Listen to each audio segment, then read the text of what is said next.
Well, Michael, good to see you, buddy. Great to be here. Thanks for having me. No worries. And first time for doing podcast? Absolutely. So, yeah, let's hope this is entertaining for us and for anyone listening. It will. It will. I've a good feeling about it. So, today we're going to talk a little bit about SeedLegals and the benefits for founders and angel investors specifically. As I mentioned to you before, we're doing some of these kind of little podcasts for our community and for our HBAN network as well. So, to kick off, let's do your little bit of intro, little bit of elevator pitch of who is Michael.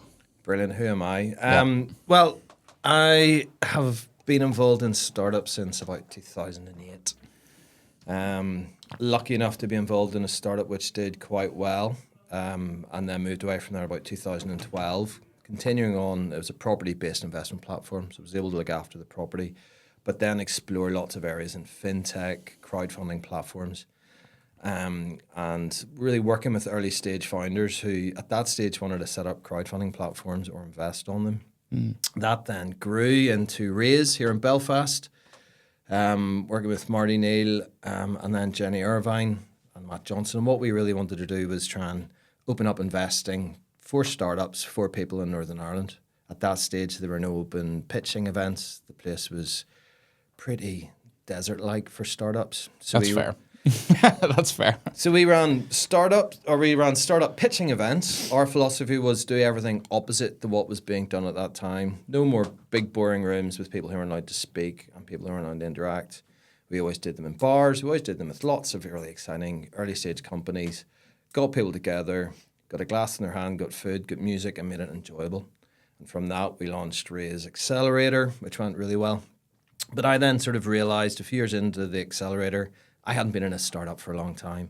I wasn't really living it day by day. I was helping and supporting people, but I felt a little bit like I was blagging it. So an opportunity with SeedLegals came along to get into the belly of a scaling, fast-growing startup, which SeedLegals was and still is.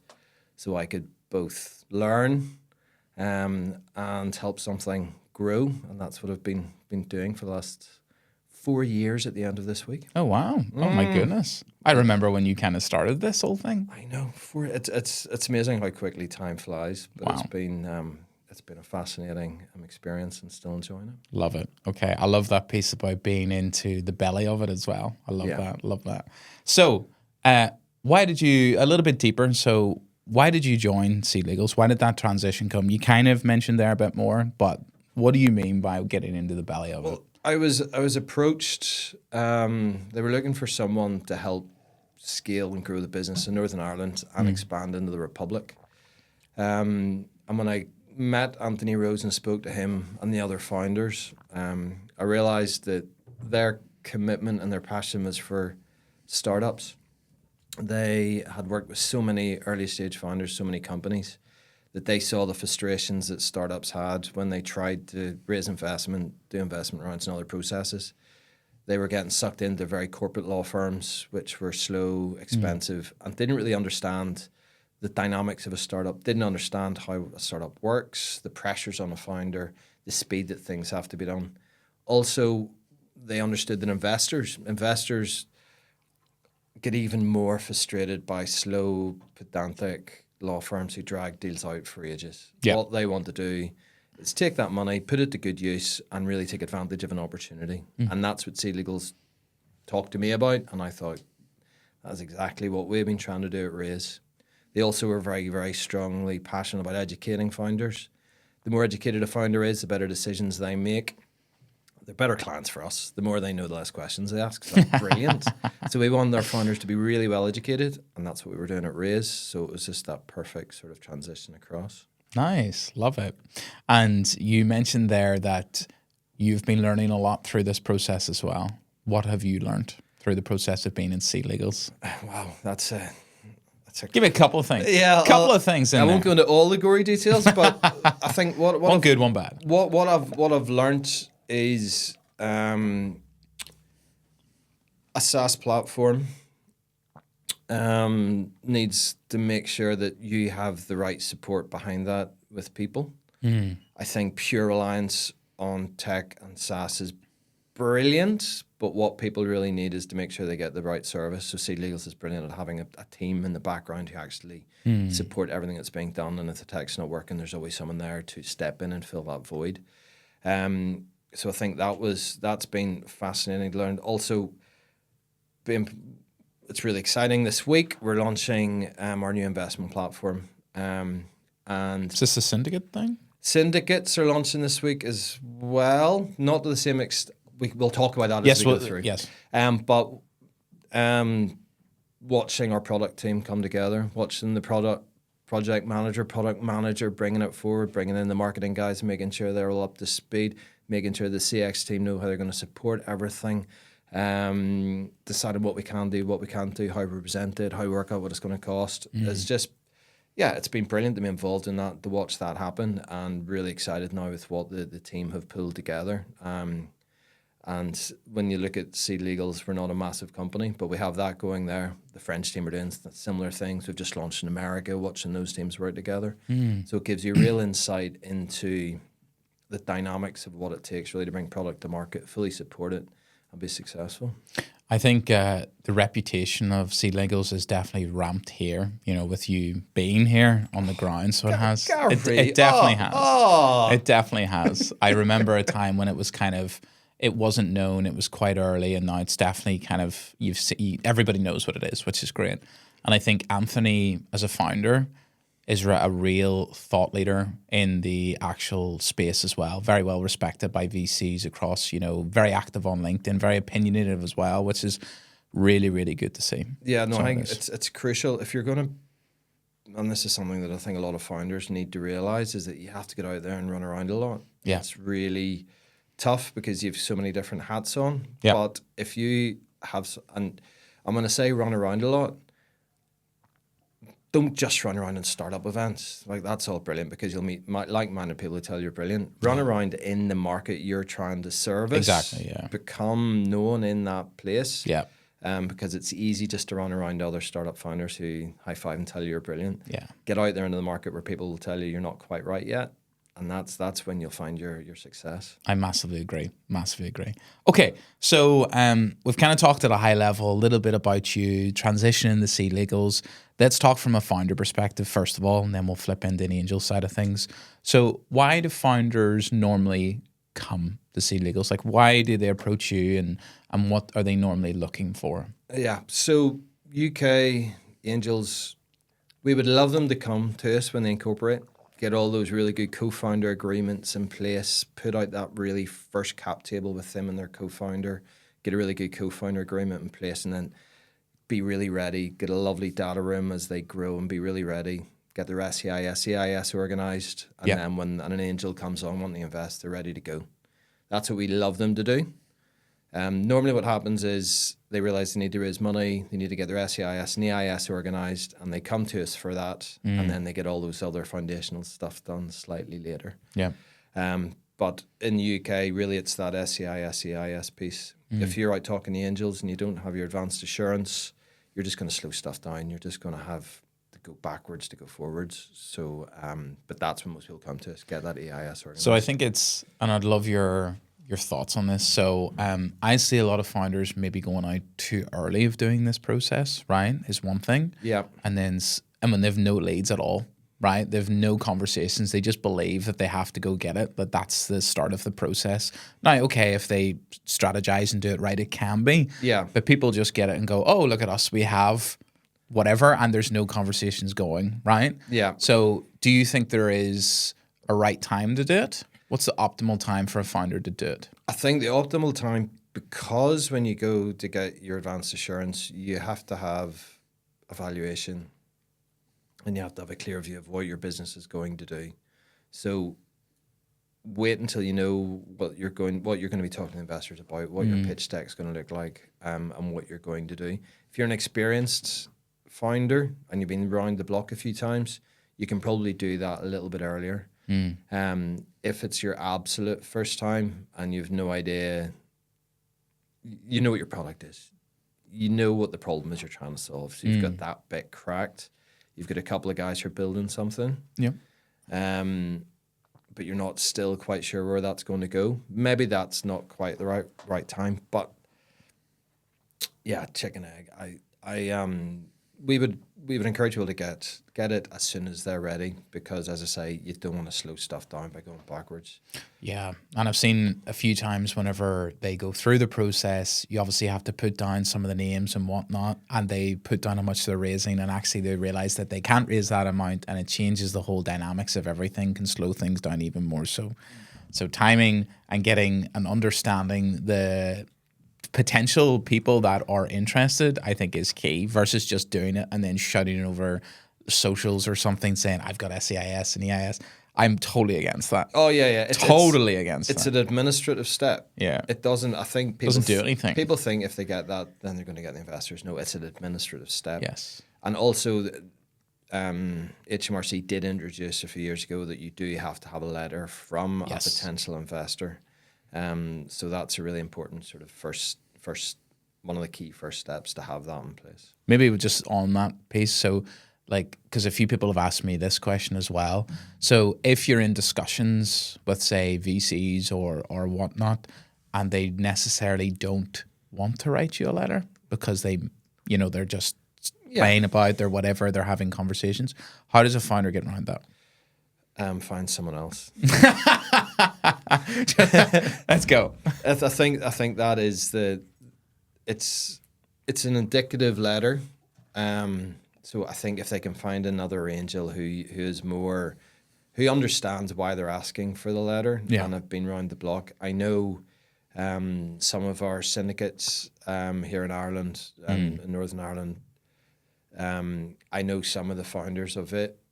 Often, if they're working closely with a company, will provide that letter and that support. Yeah. If you're part of some other, maybe not accelerator or incubator, but if you're involved in that sort of space where they have friendly angels who are involved, often someone will put an arm around your shoulder and say, look, I don't know if we'll definitely do this, but I will give you that support at this stage. Yeah. Brilliant. Okay, let's flip to the investor side. So it is. So from an angel perspective, what does SeedLegals offer for angels? Well, this timing is perfect. So at the end of this week, I'm going to London tomorrow for the launch of our investor platform. So what we've recognised is over the last sort of 7 years, more and more angels are signing documents, are making investments through companies on our platform. They have a raft of different documents and information about investee companies, which are sitting on the company side. What we've done is create this investor side of the platform. So angels can go on and look at all the investments that they've made on companies who have used SeedLegals, nicely listed. So it provides a really nice portfolio view. They can then upload other angel investments that they've made. So the same way that they probably look at listed investments or ISAs and all that sort of stuff, additional shares, where you go onto their platforms, you look at their portfolio, you can now do that in the platform. So I would love that. And I know that I don't think any of my founders have raised through SeedLegals. I don't think they have, but I would love that platform from my side, because I have to track it all manually and it's an absolute nightmare. Exactly. So you're using spreadsheets and making stuff up. So that's the first step. Then the next thing that happens is you as an angel get decks sent to you. You start talking to people that you're quite interested in. Okay. What you can then do now is create a deal on the platform. So you can upload that pitch deck that you've received. And here's the first AI bomb drop.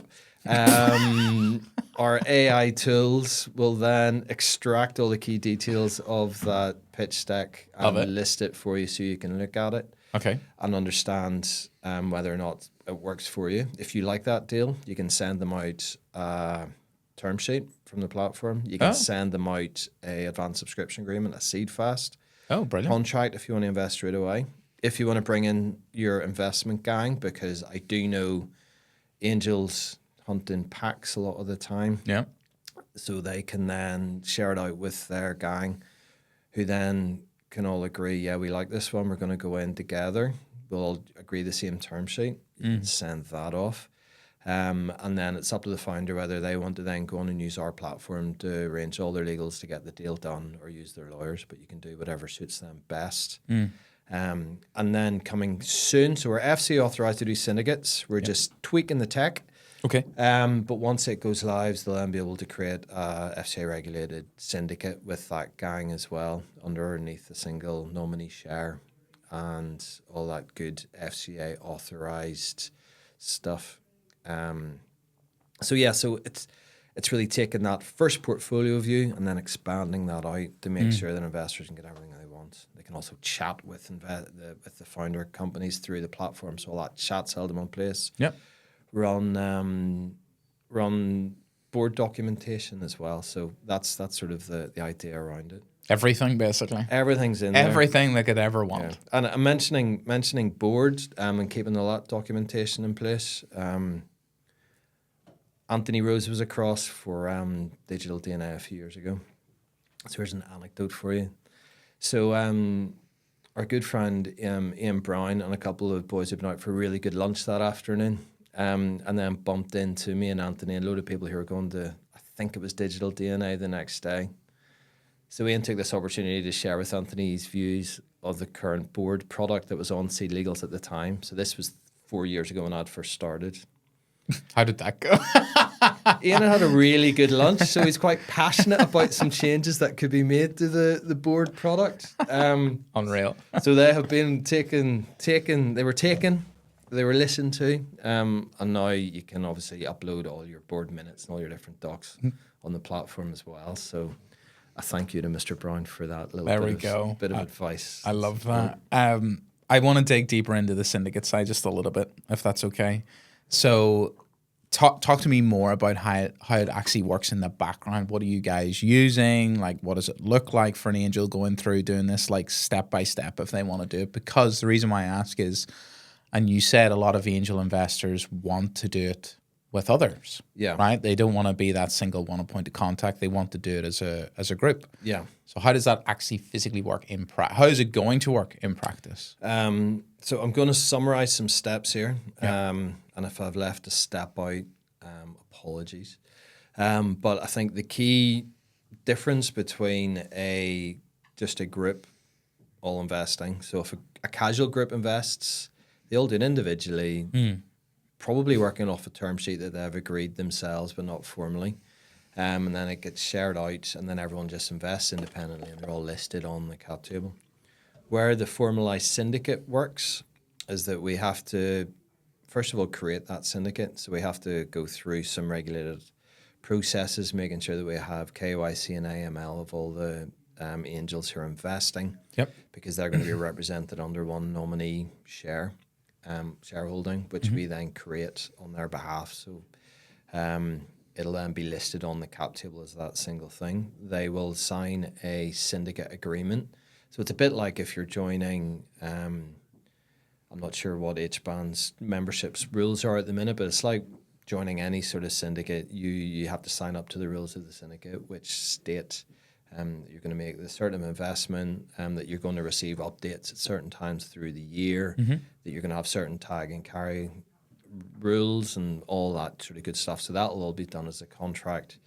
Then the same common term sheet will be shared out. People will sign and then invest directly into that company. We won't be offering escrow services at this stage. Okay. So money will still be sent direct to the investor, but it'll all be controlled under that same documentation. And in case I've left anything out, if anyone's interested in this, it's coming. I'll reach out to you. Reach out, and we can go through the process in a little bit more detail. Nice. It sounds like Odin inside SeedLegals, basically. It's basically. Okay. Yeah. Okay. Yeah. But it does make sense for you guys because you've got that whole kind of ecosystem, everything in one place. I think that's what we were sort of very keen to do, because we know a lot of founders are talking to corporate finance houses to do this for them, and yeah, Odin do what they do, and they do a great job, and they do their side of things. But what we find, people are trying to approach this from a traditional corporate position at a very high cost, which doesn't really suit the angel on one side, doesn't suit the startup on the other side. We have empathy with people on both sides. Yes, of we want course. to support them that way. And I will say there is lots of other platforms. I'm just going to say, I'm not favoriting you because you're in front of me or anything, but there's loads of other platforms that are out there. There are, and I think it's so important for angel groups and founders to find the place that works best for them. Exactly. Yeah. Exactly. Okay. So let's talk about back to a founder perspective. So let's say I'm a founder raising under SEIS and EIS. How does SeedLegals help me from start to finish? It's really straightforward process on our platform. You subscribe, you unlock SEIS, EIS, and we have a really step-by-step process where we explain everything that you need to do. We explain that you need to get that investor letter we've already talked about. We then take you through a questionnaire which talks through all the key terms and the key information the HMRC need to get. That's then turned into a letter automatically. We then ask you to upload a pitch deck, which we give you a template for. We ask you to upload some set of accounts or a bank statement if you don't have accounts yet. And your MEMS and arts. I think that's everything. If there's anything I've forgotten, it's on the platform and it asks you for it. Yep. And then that all gets uploaded onto our platform. And then this isn't an AI moment. This is real people then review and check everything. Yeah. We would love to use more AI tools to do that. And we're testing and trialing loads, but a person's going to check that. Make sure it's using the language that HMRC expect, making sure it includes all the things, make sure it's accurate, make sure it's correct. Good. And when it's all right, we then send it off to HMRC as your agent. They then review it, come back with any questions and queries. We liaise with you to answer those, and then you get your advance assurance. So time-wise, it's as quick as it takes you to upload all that information. So we can't control that. Once we get it, we like to get it back between 4 and 8 weeks. But I know somebody in Normal Bath who got it done in about 3 or 4 days. Yep. So it can be quicker. It just depends. Yeah, the quality of the information you put in will result in the speed of the decision-making process. What is the common thing that founders screw up in that? Do you know something? I don't think people rarely would they sort of make big mistakes. I think it's so well explained what they need. Where they sometimes get challenged around is you have to present your business in a way that appears both high risk but also sensible. So getting your numbers right, that it looks like you meet the risk to capital thing, it's a bit of an art form more than anything else. Yeah. Actually, before I came in here, I was on trying to work out, see if there was a really nice statement around that I could actually use. Oh, right, okay. Nah, there's not. I can't find a really good statement to say. So it's well explained on our documentation. It's well explained when you're going through the app, and you just have to present your company as high risk but sensible. Okay, fair. Okay, from an investor perspective, from an angel side of things, how do you simplify the process for them whenever they're going through to do investing? Well, it's for anyone who's investing in a company that are using our platform, they get clear visibility on the business. So they get clear visibility granted by the founder, lets them see what the cap table looks like, and it'll be properly organized. Yeah. They'll then get sent and shared all the documentation they need in DocuSign. So it's really easy and quick to execute. And then they get all the copies of those, and now they'll be able to see them on the investor side. So they've all the paperwork in one place. So it's not like you've got Dropbox for one set of stuff. Then you have to find something in DocuSign for something else. It's all there. And it's all in one place. And I think that one makes it easy. And then when you come down to do your compliance, which is filling in some forms to make sure you get your tax relief, we can prepare that for the founder as well. So then you'll just receive the documents which outlines the investment that they've made, and then confirmation that HMRC are happy with it. And then you fill in that form and you get your tax relief. Usually you'll pass it over to your accountant, who'll then factor it into your self-assessment or whatever way you manage. So I didn't even know you guys did that.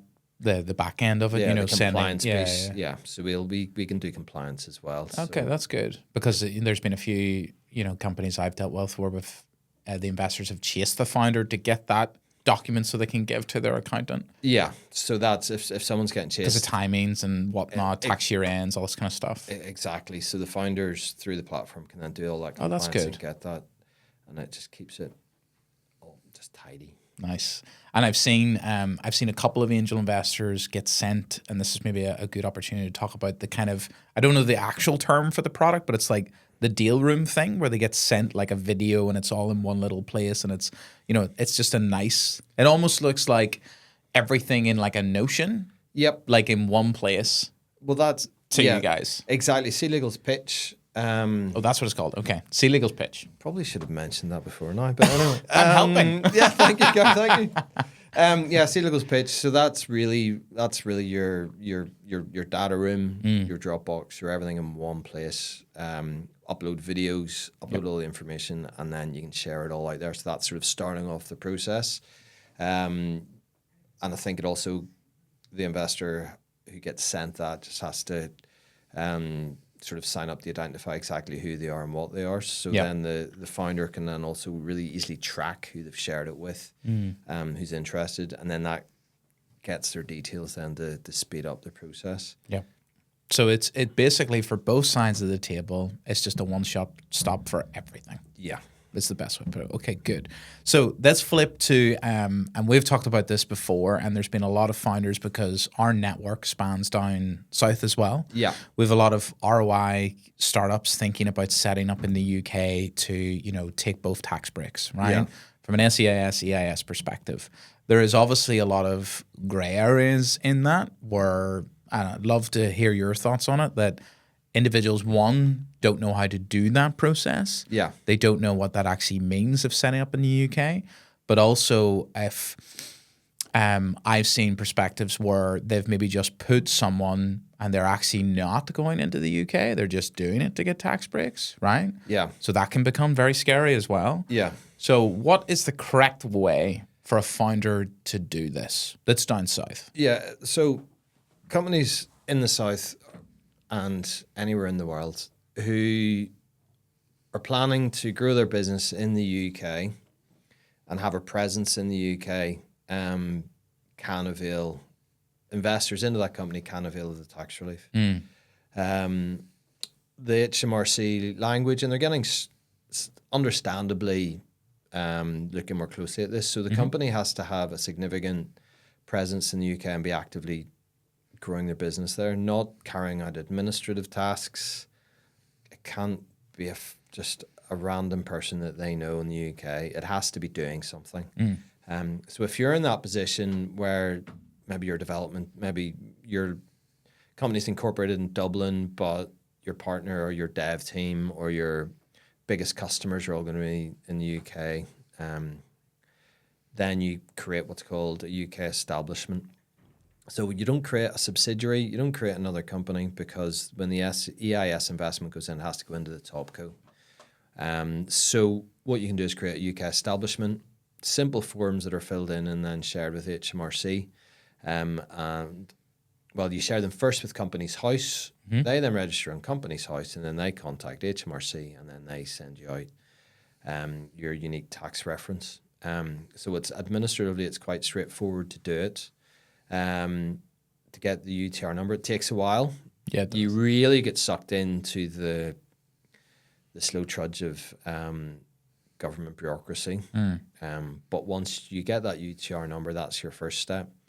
Some people think that's all you need, but then when you actually put in the advanced assurance application, you will have to then prepare a letter that goes in saying, this is why we're active in the UK, this is what we're going to do, and this is why it's an integral part of our business. And there's specific language that we can use, that you need to use, such as if you have a UK representative, they have to habitually enter into contracts on behalf of the company, is the line that they use, which basically means business development guys are usually the best because they can sign a couple of contracts, or partnership managers or things like that. Okay. But if that's what you're doing, then it is reasonably straightforward. And I think it's something that we all, like Gary, we've been to so many events in the South, we talk about it a lot. There is that recognition that investment in the Republic isn't as great as it could be. and at sort of an angel level, we want to see more angels doing more Yep. stuff. Yep. And there's a bit of a gap there. And what we're starting to see are the SEIS and EIS funds are actively coming now to Ireland looking for deals, looking for opportunities. So and also we know that the market's not big enough to really scale businesses just in Ireland. Therefore, they have to be looking at our nearest and closest market. So there's benefits for everyone, and it should really be part of any startup's scaling vision, scaling plan. I know everyone talks about the States, and that's brilliant. Yeah. And if you want to do Delaware flips, SeedLegals can help you and all that amazing stuff. Yep. But that's very far away. UK is only 45 minutes away from Dublin on the plane. Yeah. Why not concentrate there first and then charge off the America? So can you guys support through that entire journey for founders? What does that look like if a founder comes to you? Yeah, for the UK. Yeah, so if a founder down south is trying to do that, absolutely, they can come to us. I give them all the right forms and everything that they need to fill in. Yeah. And to get the SES EIS organised, you need to create a UK account. Yep. And then we go through that EIS process, like I mentioned before. If they're then raising money in Ireland as well, you can then create a term sheet on our platform, safe notes, seed fast, convertible loan notes. All those docs are on the platform as well, and they can do it. In our service in the south, we can't do quite as much as we can in the UK. We can't give any advice or draft documents. Yeah. But if you know what you're doing and you want to use our documentation, our platform, it's all there for you to use. Okay. There's one piece I'd like to focus on because there's legal side obviously to this as well, and that's a big legal piece as well. So from a legal side of things, and I think on the platform you can communicate with each other when you're looking through the legals. Is that right on SeedLegals? Can you no, maybe it's not. Communicate with who? Like founder and investor, like that kind of yes. piece of like commenting, kind of like a Google Doc thing. Yeah, maybe that's bad to say, but that's the way I'm thinking in my head. You can, yeah. Okay. Yeah. So when the term sheet's sent out, founder and investor can red pen. Okay. And then come to a mutually agreed position. Okay. So that's an active part of the platform and used. And you don't get involved any other shape or form, or do you offer legal advice? We can. Okay. So in the UK, what we will do when you're going through that is we'll explain what all the terms mean. Okay. We can explain what the consequences of a term are and what that means for the business if they proceed in that way. And we can also help explain what will impact on your cap table and impact in future rounds. Right. You as the founder make the final decision, but we can explain what best practice is across all of that stuff. If there's things that require more tight legal advice or legal guidance, which is more off-platform, we have our GCAS team who are standing by, who are a squad of lawyers. GCAS? GCAS. Oh, right. Yeah, slightly Marvel comic vibes to Sounds it. really cool. That's what I was thinking. So they're standing by. Our crack team of lawyers are already there to do more complicated stuff if required. Okay. So we don't leave anyone. And if it gets really off-piste, we have a network of partnership law firms who can help things. So like really complicated IP issues, with partners who would help with things like that, or really complicated employment stuff with partners who help with that, or immigration issues, which is something that comes up quite a lot at the minute. With great help who can support with that as well. So again, everything one place, which I love. Okay, so we've talked about a lot of things. I want to just kind of finish off in a seed legal perspective. Then just a couple of things on the ecosystem I'd love to kind of chat about as well. Yeah. So if you have a founder who is listening to this and wants to approach SeedLegals for the first time, what's the most important thing they should think about when they're coming onto the platform? The foundations. Like what are my foundations? How am I setting up my company today to give me the best opportunity to scale and the best opportunity to exit? Do I know what a cap table is? Do I know what the consequences of taking on equity investment? Do I understand what that's going to look like in a period of time? What does it mean when I recruit staff? Yeah. Do I know what an options scheme is? Like, I think that's a massive thing that I think founders think about too late. Yeah. I think what we have to try and change a culture of giving out 2% here, 2% there, to early employees, because they're not going to be around forever. I know this is a difficult thing, but Mr. Founder, Mrs. Founder, your original team, they're going to go off and do other things. They're not going to stay with you forever. So don't give them equity, because that is forever. Yeah, of course. So what you want to do is make sure that you use options to give yourself that flexibility. You want to make sure that you have really good co-founder agreement with you and your co-founder, which is also, I think it's often seen as we're so tight on this thing. We have this joint vision. We're going to make this happen. It's going to be the two of us forever. And inevitably it won't be. So if you have a co-founder agreement in place, it makes it so much easier for both people to tidy that up and walk away, rather than trying to extract shares off people, get down the line, documents, sign it. It's just a pain. Like it's like the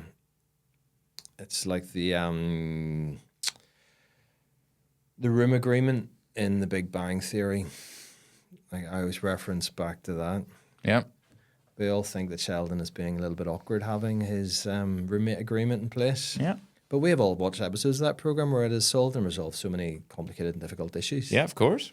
So if they have one, why does a co-founder not have one That's with a it. business which is growing and scaling very That's quickly? the new thing. I'm going to tell everyone, Big Bang Theory, this is what we need. Be more Sheldon. Yeah. I love that. And from an angel perspective of someone that's, say, using the platform for the first time, what advice would you give to them? I think where the platform's going to be really good is, I think, as you mentioned earlier, it's getting your portfolio into one place. I think when I talk to angels, I think one of the usual conversations is often around, so they'll find themselves in a position where they can invest in some startups. Yeah. And they'll get very excited and invest in some startups. Then they'll take a deep breath and they'll realize that they're not getting any return on those investments anytime soon. They'll recognize that maybe they want to give some more investment, others less investment. They'll then realize that their accountant is chasing them for their information about the EIS, not just the compliance piece, but also information around loss relief and things like that. They then have to start scrambling around trying to get all that stuff together. So really what we're saying is have everything, as you keep saying, which is brilliant, keep everything in one place so you know you have all that documentation there. So you can then concentrate and look at what your portfolio is looking at, and then you can really use your energy on supporting those companies within your portfolio that you want to, and then having the confidence to start making more investments. From an ecosystem position, I'm finding a lot of our Northern Irish investors' portfolios probably aren't as big as UK investors would be. They seem to get to a certain level and think, "Grief, that's enough for now. Let's not." Why do you think that is? I think it's because they get closer, they care more, and our appetite for risk in Northern Ireland isn't. We don't have enough exits and big success stories. So everyone is obviously slightly more cautious. But I would like to think if you can have really clear visibility in your portfolio, really clear understanding of where everyone is and where everyone's going, it then allows you to have that little bit of confidence to go again. And that's what we want. We want people to go and go again, because that's what's going to give them the success and the return that they're looking for. And it's going to help drive our ecosystem that needs all the help it can get. Of course. And just to finish us off, we'll stay on the theme of angel investors and ecosystem. I think there has been a little bit of a shift. There is more angels coming into the space. A lot more founders trying to invest now as well, which is phenomenal. Brilliant, right? brilliant to see. Absolutely phenomenal. But we definitely still do need more. And there's a lot around, and this is part of why we're doing some of this educational stuff, because some of the angel investors locally don't fully understand the tax breaks, first of all, but also what it means to angel invest. Everyone has this perception of still Dragon's Den and whatnot, right? But it is starting to change. What do you think we could do more of, right? And I know the exit piece and whatever, but what do you think we could do more of to improve our angel investing kind of landscape here? You know, we're starting to, like I'm starting to make roads with UK angels or individuals who have left here that want to reinvest back, you know, trying to do that piece. But what else do you think we could do here, like us? What could we do? I think we have to speak as much to the accountancy and advisory world as we possibly can. I think that education piece is so important, and giving accountants and financial advisors the confidence that they can say to their clients that bottom 10% of your investment pot, we're going to look after 90% of it and put it into brilliant structured products. And we're going to fill your ISAs. We're going to fill your SIP. We're going to do all this brilliant stuff, and we can project that you're going to make X off that. But see that bottom 10%, you use that for startups. You use that to get SEIS tax relief and EIS tax relief, and you use that 10% to potentially invest into things which are going to give you a much higher return than another 90%, but it's going to be bumpier, it's going to be more fun, it's going to be more interesting, it's going to be more exciting. It's going to give you something to talk about at the golf club, yacht club, or wherever it is you go to hang out with your rich mates. That's where the fun comes. That's where the excitement comes. And those people in that, you're going to meet interesting people who are going to be where you potentially were 15, 20 years ago. Yeah. And you're going to understand what they're going through. So you're going to get so much more out of it. And as I say, that bottom 10%, no one's saying you put all your chips into this stuff. You put that bottom 10% investable into exciting, interesting things, and you will get the returns you don't even expect to get. Yeah, I massively agree. I think there needs to be more people thinking like that and taking the risk of things versus boring pensions and whatnot. That does a piece. I get it. You have to have it. You have to have it there. Get your house in order. Sort it all out. But leave the fun slush at the bottom to do stuff which is going to make a real impact. It does. Okay, last thing, and this is it. So completely up to you what you want to kind of go on this side of things. If there could be one piece of advice for a founder that's trying to raise their first round, or an angel looking at their first deal, I'm trying to focus on new angels here, what advice would you give to both sides of the table? So for the founder, this is so boring, but get really organized. That's going to tell the investor so much about you, about your business, and about what you can actually deliver for them. Yeah. If you're really organized, they're going to have so much more confidence in giving you a check. And then for that angel, it's going to be a relationship piece. You want to make sure that when you're working with this founder, when your name pops up in his phone and he's having the worst day imaginable, that he wants to talk to you, that or she, that you're seen as someone who's invested money, but also support kindness and generosity, because that's what's going to lead to a joint success. 100%. Mine would be speed from the founder perspective. Yeah. Kind of ties it into your organization piece. Speed is so critical. Oh. It's unbelievable. It just shows you how they're going to react from a customer point of view, an employee point of view, everything. Absolutely. And from an angel perspective, you said it earlier, but like a lot of people come into this and go, I have a little bit of cash here, 10%. I'm going to put it all in one company. Yeah.